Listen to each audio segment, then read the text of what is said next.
You are now listening to Creator Corner.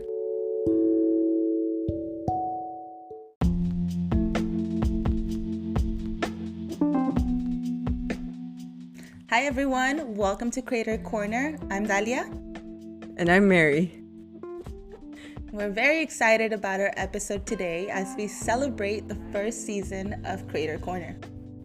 Shit, I can't believe it's been, the first season. We recorded like 10, 11 episodes, met with so many different creators, learned a little bit about our own creator journey. So it's very timely that we do this episode for us to reflect on, but also to see, figure out those themes and moments that we really connected with our guests.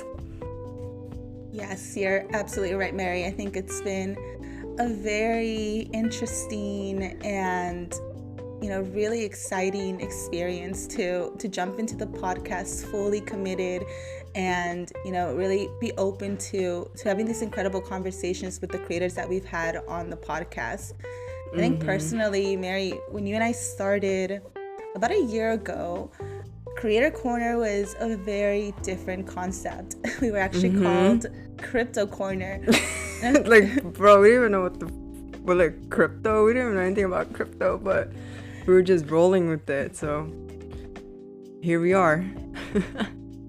Exactly. We jumped into Crypto Corner because we were curious about NFTs. We were curious about that digital asset space. But to Mary's point, we had no idea what we were doing.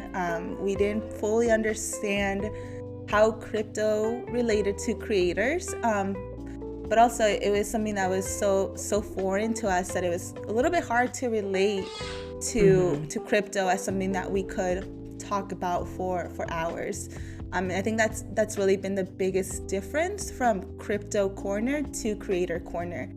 Is there anything, Mary, that stands out to you from that specific journey? Yeah, I think just like even starting a quote-unquote podcast through YouTube, right? Like we didn't know in terms of the different mediums in which we could have taken Crypto Corner at the time. But I think one thing that really stands out was like the transformation and the iterations of where we started focusing on more NFTs and how artists can tap into NFTs, and then pivoting towards more like, no, let's just get to know the artists themselves. Let's just talk to them about their creativity and their kind of their journey from when they identify themselves as an artist, as a creator, to the execution of their art. I think it was more so our speed. I guess I'll speak for myself, more so my speed, and not trying to use this trend and this buzz of NFTs and crypto to kind of formulate what we wanted to talk about. So that's the thing that stood out to me mostly. But curious to hear, like, was there anything on your end that struck out to you or surprised you as we've navigated this journey for about a year now? Yeah, I think you brought up a really great point about the digital platform. We initially started on YouTube. We were recording our interviews via Zoom. So again, platform being very important on there.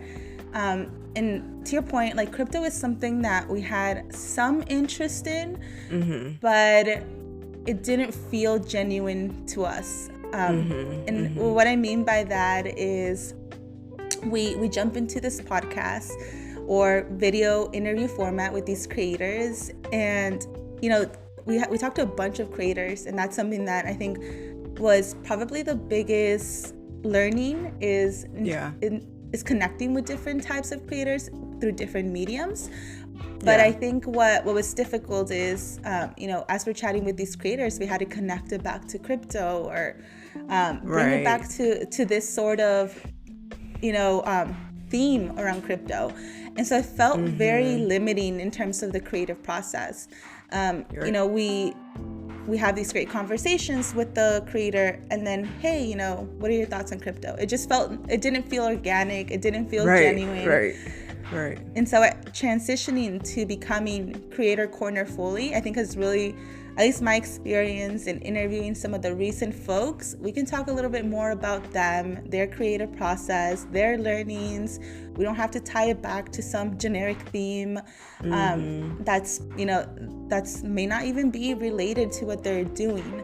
So I think that's been the biggest thing as well. To your point as well, moving from video to audio was quite a big step for us. Personally, for me, what that transition meant was a bigger commitment to this endeavor. So really a bigger commitment to Creator Corner. We've selected the format that we feel most comfortable with. And I think that's really where we were able to, just hit the ground running and start really focusing on, bringing in creators that we wanted to speak with from our own network and being really intentional about that process as well.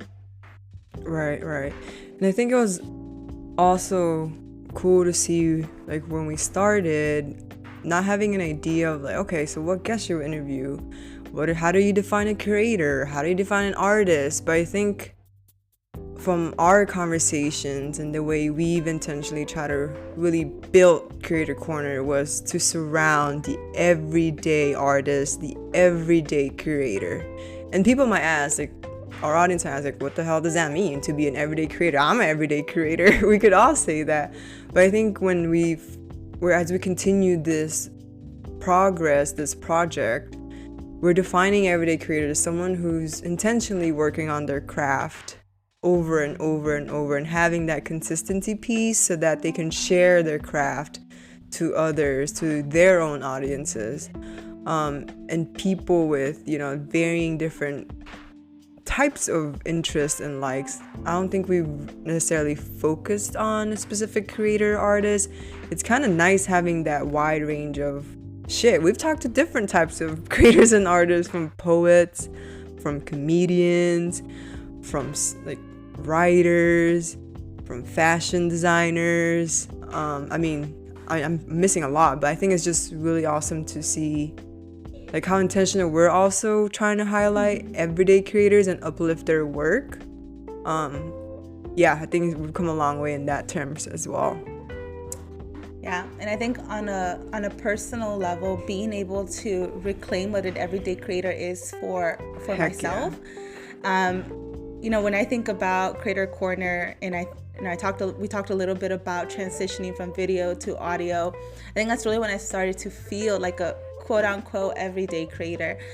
Creator Corner became something that I thought about on a daily, weekly basis. We had multiple conversations about the format, our social media, our marketing, our production.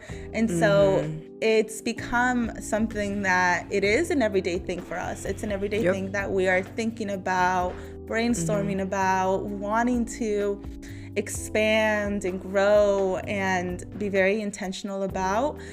And so, it's a very, very exciting moment here to be reflecting on this past season and really think about the growth in our creative process, the commitment in our creative process, but also, like I said, really reclaiming that, I'm also now an everyday creator as part of this process. Heck yeah, we are. Yeah, I mean, reflecting back on season 1, we had some major heavy hitters and almost like themes when, we want to talk about it. Curious to hear kind of what your thoughts are on certain themes we've unraveled or talked about from the different varying creators. I want to dive in a little bit about that and see what your thoughts are about season 1 themes. Yes. Like I said, we chatted with a bunch of people, really incredible folks, people that we know personally from our own network and had the privilege of inviting to our platform. So first and foremost, big shout out to all our guests from season 1. Super thankful for their willingness to come and join our conversation with Mary and I. And taking a second to just think about some of those larger themes, there's one very specific that comes to mind, Mary. What is that? Yes, it's all about community and unity, and I absolutely love Bro, that, yeah. Mary. Because you remember that first little short intro episode we made a while back? Yeah. I mean, it was creativity and community. It was Yes, like, it's creativity and community. So it was quite wonderful to see this theme come up in a lot of our conversations with our artists. yeah, I mean, in terms of community, I think each artist described community so different and so intentional what community meant to them specifically. And other words around community that I've heard through the artist was like tribe, allies. So this to me is just what community means. It does not necessarily have one specific definition. It's really up to the creator, the person, on how they define community. And I think that was like, as an artist, as a creator, you're always having a community, whether it's your fashion brand community, whether it's your poet community, whether it's to move an audience because of your art, whether it's, more a political community, you know what I mean? So I think even with, the political protest artist that we spoke about, that was her own way of building community. When we talked with Vic in terms of his fashion and just the brand that he's trying to build, it revolved around his tribe.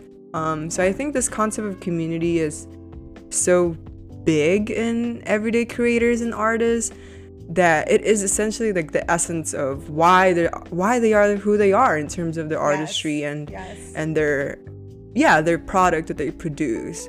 So I think that is huge for sure. You mentioned there's so many different definitions of community. They're all very broad.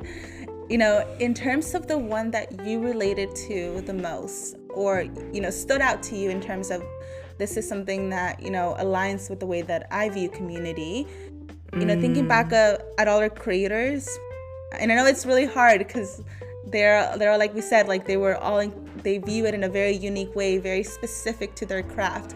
But yeah, if you could think of one creator and in the way that they viewed community that's similar to you, which creator would that be?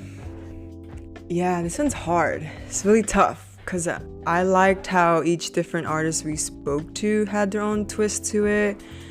But I think one of the creators that really resonated with me was when Anakaran, AK, talked about community as an experiencing and like me and you experiencing things in a human form, in a human interaction. And I think that to me, community is like having those maybe shared visions and values, but also being able to just interact at a human level, being able to exchange what it means, for me to be a human, for you to be a human, and let's find some commonality around this concept that, hey, we're both on this freaking earth as humans. So I think that stood out to me a lot just because of my perspective of when I meet someone, I see them in the very essence of who they are as a person, and in a way I could almost build community with who you are as an individual and who I am as an individual. And I think she really spoke on that in terms of her process when she's interviewing these these artists, these creators, just bonding with them, and whatever commonality she's able to find with them was something that really struck out to me. But I guess that's for me. But what about you, Dalia? Was there any particular guest that really was like, what? They struck a chord in terms of what community means to you? Yeah. And, just to, talk a little bit about what you said about Ana Karen, I absolutely did love her perspective about being fully present with the creator. So I think a lot of the time, something that I've noticed about myself is that, there's a lot of distractions. There's a lot of stuff that's happening that's trying to distract us from being fully present. And so to your point, like being present and being there in a human to human level is so important in just these small interactions, in helping, feeling connected and relating and, having a conversation. But if I could think about a creator that really stood out in terms of their definition to community, I'm really stuck between two. Like I keep Okay. I keep going back and forth. So I'll speak a little bit about both of them.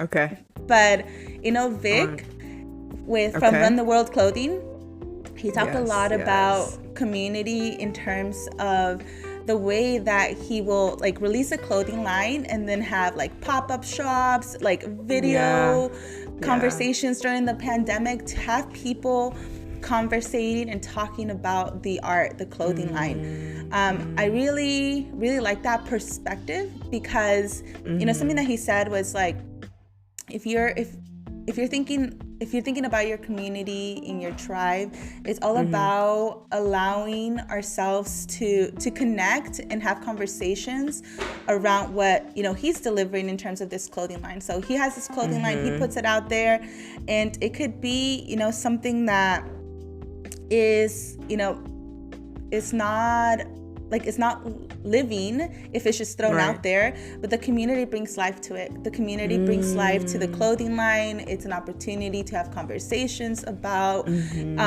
Black is beautiful as a clothing line, and just being very intentional about asking questions about like, hey, why did Vic select a flower? Why did Vic name it Black is beautiful? And just have a conversation and be able to, again, relate, talk, learn together. So I really like the educational aspect of community, about the ways that we can learn together. That really stood out to me in terms of art in the clothing line. The second artist I have to talk about when it comes to community is Daisy Carrillo Lopez. So with Daisy, we talked about her poetry book, Entre la miel y el fuego, and the process to self-publish this book herself with her community. And from the cover of the book to the writing in the book, she reached out to her Spanish teacher. She reached out to different members of her community to help self-publish this book. What stands out to me about that specific experience is, community is helping uplift you. Community is there to bring this into creation without asking anything in return. It's simply about the support there. And so that was really powerful for me. For like you watch the episode, you hear Daisy shout out, all the different folks involved in the process. And so it just brings a lot of visibility to everyone that's involved in a piece of art. There's so many folks that are involved that, they ask for nothing in return. They're just wanting this creation to come to life. So I really, really enjoyed that, Mary. I like that. Yeah. No, I mean, those two, again, I think all of our artists brought their own mix in terms of what community means to them and how they involve the community to really propel their art, to really propel their artistry. And I think that's the gist of it. It's like these creators and these artists cannot be where they are without their community. If it weren't for their community, who knows how their creative process can be, impacted or changed and tweaked over time. So I think community was very big in terms of the overall theme in season 1. Yes, for sure. Yeah. I think, as we're thinking about, the progression of the season and folks that we had on, is there any other themes that stood out to you, or something that like a little like light bulb moment in terms of the connection between our artists?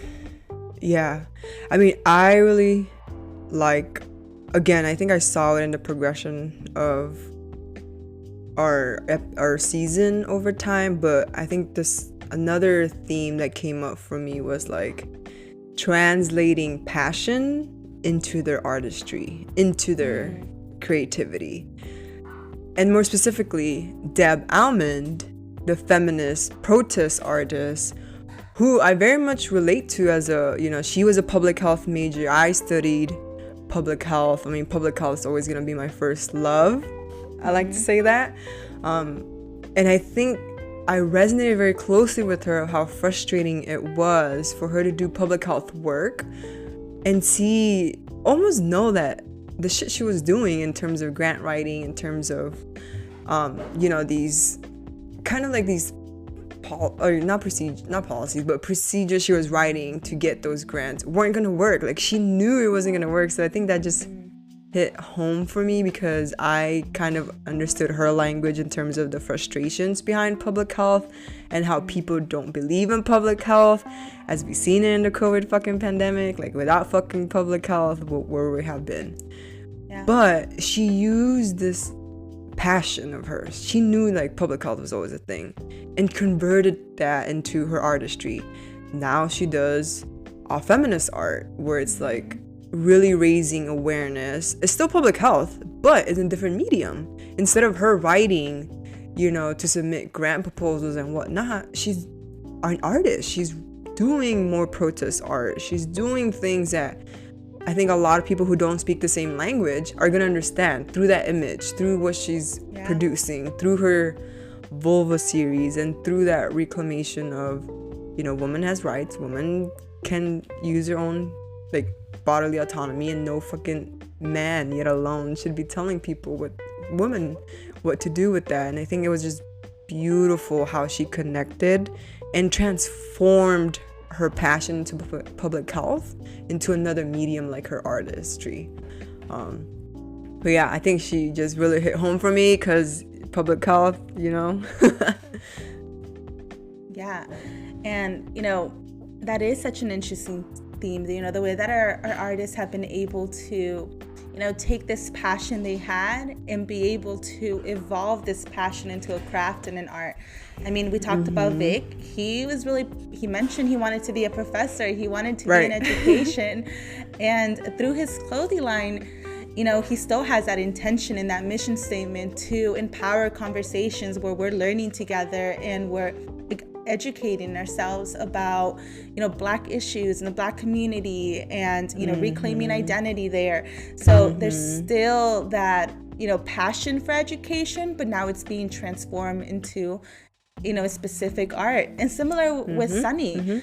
Sunny talked about her passion for she was always passionate about comedy, but it was specific to her identity and understanding herself, and what it meant to be a trans woman in the comedy space. So even like that passion that she also took on in school, because that was her big open mic experience, was to write these jokes and essentially through comedy also bring forward her identity as a trans woman and navigating those spaces. So it is really, really incredible to reflect on the ways that passion can transform and exist outside of these like very capitalistic structures simply by being an art form. Like art, when I think about art, I don't think about limits, I don't think about boundaries, I think about imagination, I think about infinite potential,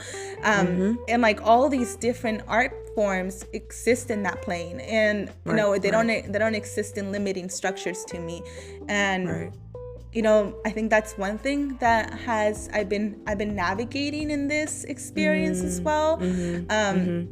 Is really seeing the ways that creativity in art are specifically like shut down or pushed away or not funded because of how powerful they are. I think about my experience growing up and the ways that art were very much discouraged in like a Mexican household.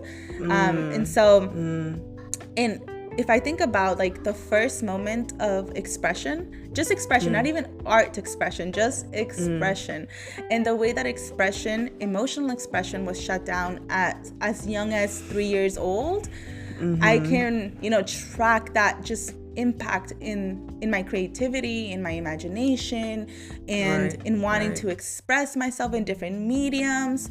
It really is tracked to those moments of, the way our artistry, our creativity can be shut down. I remember like literally specific moments of, and this is like no hate towards my parents. I love that they all have have their come for you. Yeah, they have their no.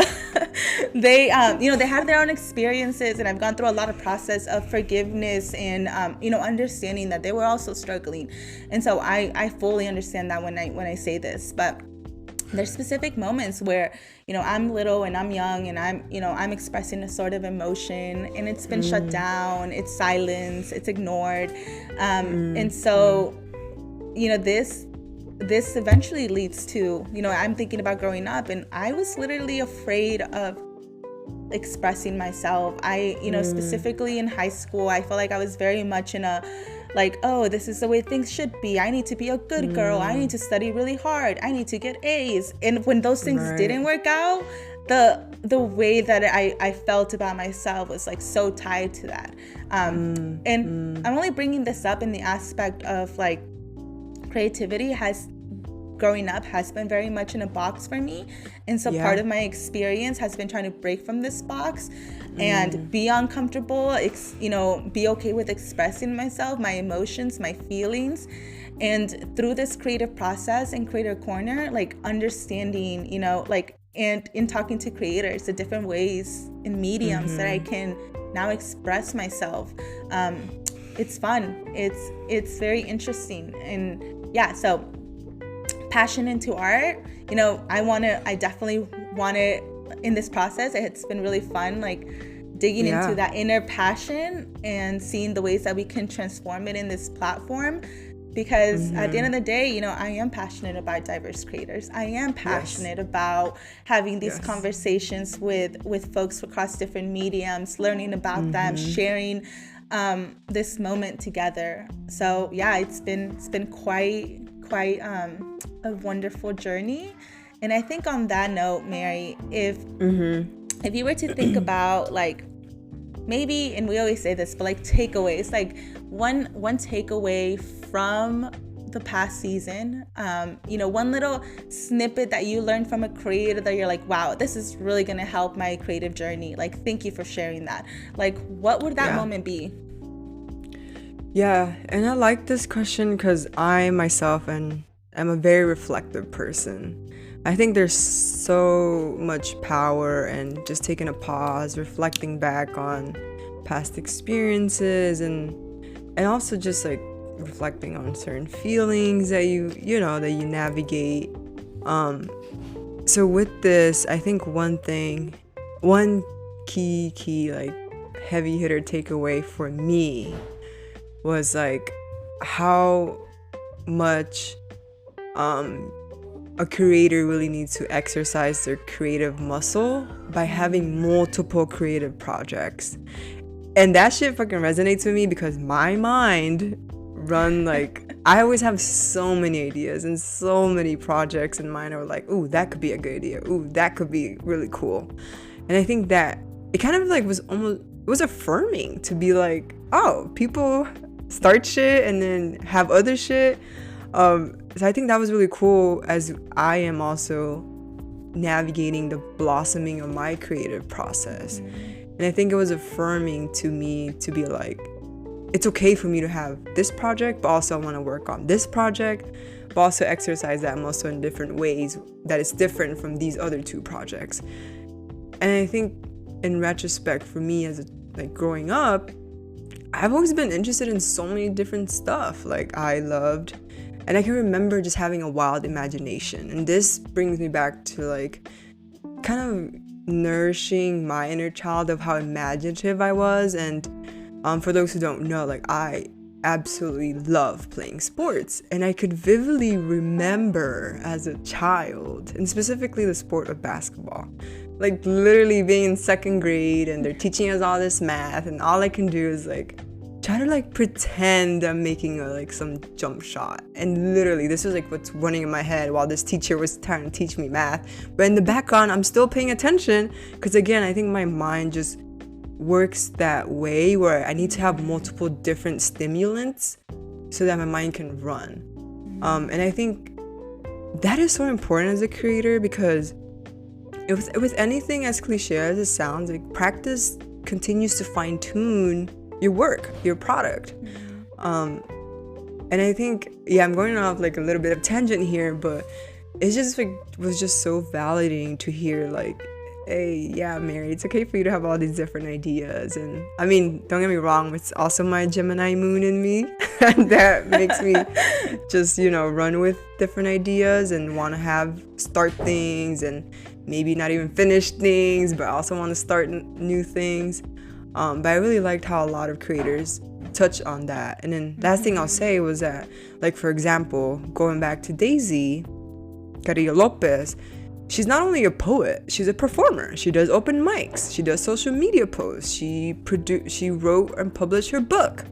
She collaborates with her community. So she's not just like Daisy the poet. She's Daisy the performer, the writer, the social media person. Like, there's so many different moving parts that is intertwined in who she is as a artist. And I think it just, again, speaks volume to like exercising that creative muscle needs to happen by having multiple creative projects. Yeah, absolutely, Mary. And to your point, Ana Karen is not just the host interviewing, she's also the producer. She's also brainstorming in the background, like segments that are going to be in the podcast. She's also managing her social media. So all these creators are wearing multiple hats. They're everywhere. They're not just siloed in one specific medium, or hey, I'm just writing, I'm just being like you said, people are just the poet. No, right. They're stretching themselves in multiple ways. And that is such an incredible takeaway there. I think for me personally, the biggest takeaway has been how open our creators have been to failure. And I mean, what I mean by that is, they put their art out there, their medium out there, and they're not afraid to adjust it, to adapt. But the main learning is like putting it out there and getting started and not being afraid of what the people are gonna say or anything, just putting that out there. I think that's so huge for me, because I talked a little bit about like, hey, I really wanted to be this good girl that got A's in college and never failed and did everything perfect. And I'm so thankful for her, because like she got me to Berkeley and she did what needed to get done to get to Cal, but at the same time, that identity no longer works for me. We're at a college 10 years later, or oh gosh, I'm aging myself. But like, it's been a couple of years. Degrees. Yes. Yeah, and it's like I'm out of college, I'm out of that environment, and that identity no longer fits. I'm so thankful for this platform, because we can, there's opportunity to fail. We talked about Crypto Corner and how that was not necessarily what we wanted to have out there, or, we're thankful for that platform, but it didn't personally resonate with us fully. So that has been something that really resonated. It makes me low-key, this is a funny way to say it, but it makes me excited when people talk about the failures in the process. Heck yeah. Because it brings so much visibility to the opportunity, and I really, really, really like that. It also comforts my inner child, speaking of our inner child, because it's like, like it's part of the process. Like, you're gonna fail, you're gonna fuck up a couple times, it's totally fine. And so it's not that deep. Exactly, it's not that deep. It's just play. That's what Mary and I say. But it's just fun. So it's really nice to have those reminders in these conversations with the different artists, and be reminded that it's all fun, it's all good. And so that's I think been my biggest takeaway from this experience. I mean, I'm just super stoked for wrapping up season 1.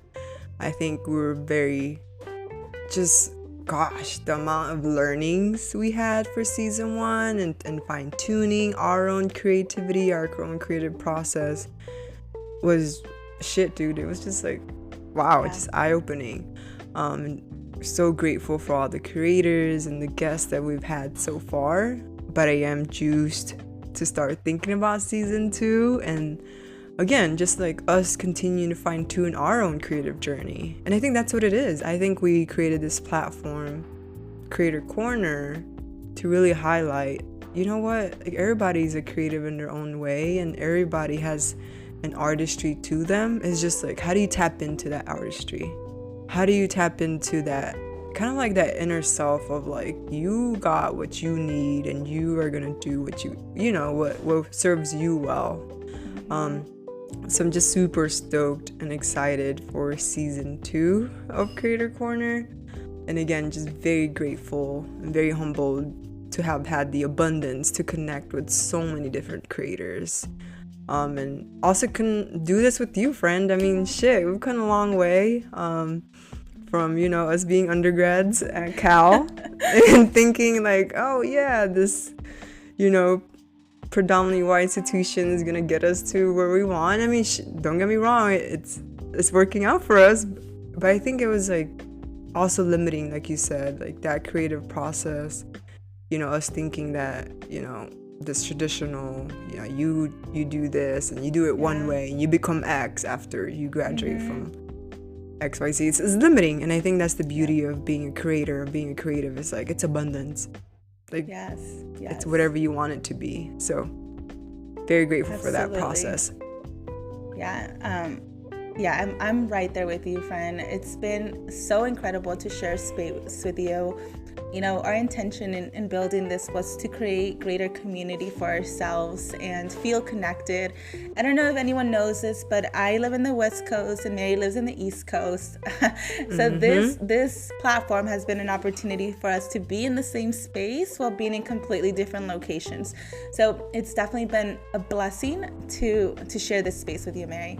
I think on that note, I do want to give a shout out as well to our producer, Abdullah. Yes. They're in the background there with us, always sharing insight. They've been pushing us outside of limits as well. So this season 1 could not have been possible without them as well. Yes. Super thankful for Abdullah as well.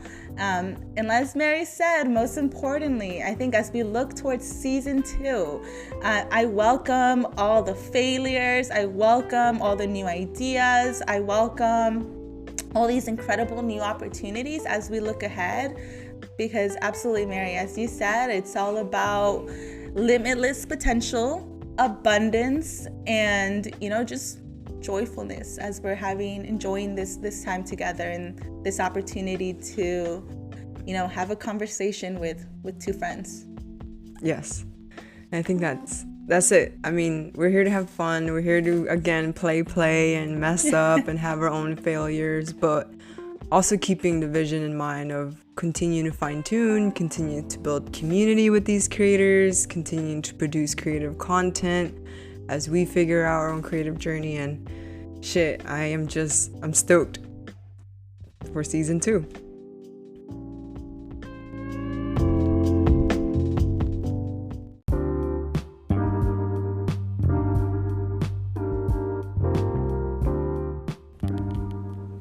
Thank you for tuning in. Creator Corner is a podcast production presented by the Ars Network.